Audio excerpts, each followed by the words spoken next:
The Prophet Muhammad is the greatest political figure in human history, and this realization helped me become a Muslim. Growing up, I was a big politics nerd. At age 16, I spoke at the House of Commons. In my politics A-level, I got 100%, and I also graduated in philosophy, politics and economics from the University of Oxford. So in the most humble way, I know a thing or two about political science and theory, but when I started reading about the life of the Prophet, my understanding of politics changed forever. You see, pre-Islamic Arabia, that was not a good place to live. First of all, it was a common and widespread practice to unalive baby girls because daughters were considered shameful. Women had no rights and were considered the property of men. Secondly, society was structured by pagan tribalism. This meant that each tribe had their own set of polytheistic gods, which gave them a claim of superiority over other tribes. The implication of this is that if you belong to a different tribe than mine, then your life is worth much less than mine, and this led to a constant state of bloodshed and warfare. The social inequality and oppression was also rampant, meaning that slaves, foreigners, orphans and the poor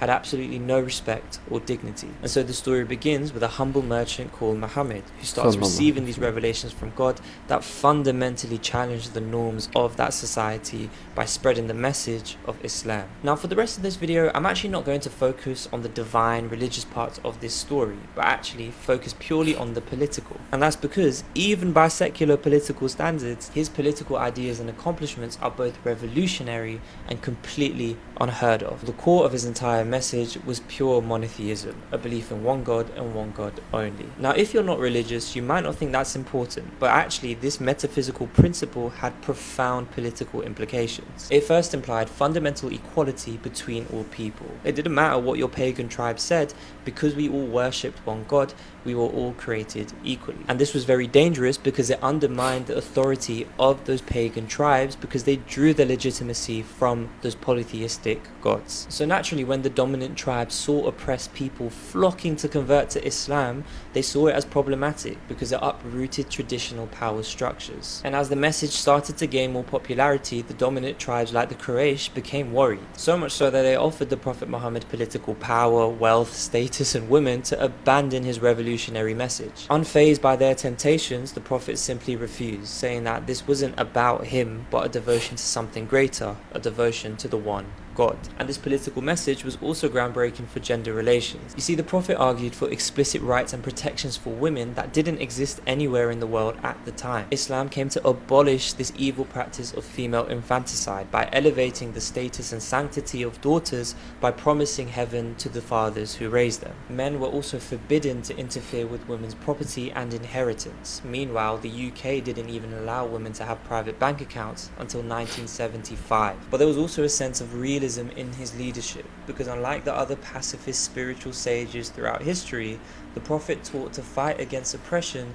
by any means necessary. As a capable military leader, he set ethical codes of warfare. It was prohibited to harm non-combatants, women, elderly, children, and prisoners of war. And on top of that, the sanctity of the natural environment had to be preserved, so you couldn't harm trees, crops, or livestock. I'm not even lying, the first ever pluralist constitution in human history was literally written by the Prophet. This first of its kind political document mandated the coexistence and tolerance of religious minorities, codifying the rights of different religions into one single political community. The message was also built on profoundly anti-racist foundations, with the Prophet saying this before he died, that an Arab has no superiority over a non-Arab, except through piety and good deeds. And it was literally this type of reasoning that led figures like Malcolm X to convert to Islam. And again, let me be clear, this isn't some fairy tale or mythology, because the Prophet, by Western standards, is one of the most well-researched and documented figures in human history. I literally just remember thinking to myself, as someone who prided themselves on their intelligence,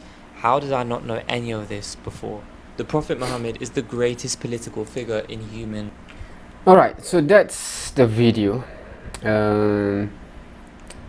Interesting, because the angle of seeing Prophet Muhammad sallallahu alaihi wasallam from a political leader and the revolutionary political leadership that he bring. Of course, from Islamic point of view, all of those are from Islam itself, which is from God.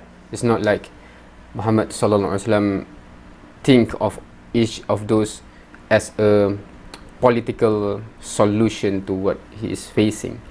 it becomes the solution, but the solution actually comes from God, right? And for Muslim that memorize Surah Al-Duha, right? Allah actually how to say, take the claim of regard with regard to alam yajidka yatiman fa'awa wa wajadaka dhallan fahada, right? So once upon a time, Prophet Muhammad SAW already observed this problematic society, but Prophet Muhammad SAW do not have the idea of what is the solution until Allah gave the hidayah, and with Islam that come from above is the solution. Like he mentioned, the monotheistic belief that become the core of the governance become the solution, because now everyone is the same, etc, etc, etc, right? So we can see that in a secular landscape or framework or perspective, if we imagine that, okay, there's no such thing as God, higher power, etc., then those revolutionary leadership must come from somewhere, and that's why Muhammad SAW is seen as, you know, the brilliant leader that come up with all of this solution. But from Islamic point of view, those are what God revealed to Muhammad SAW, and obviously Islam is the solution. God is the one that created us, that knows what is the issue, and that created this solution called Islam, right? But anyway, very interesting perspective, because just by looking from the political dimension, you cannot run away from seeing how revolutionary, how you know, this man changes the course of history, right? So yep, very interesting. Thank you for watching.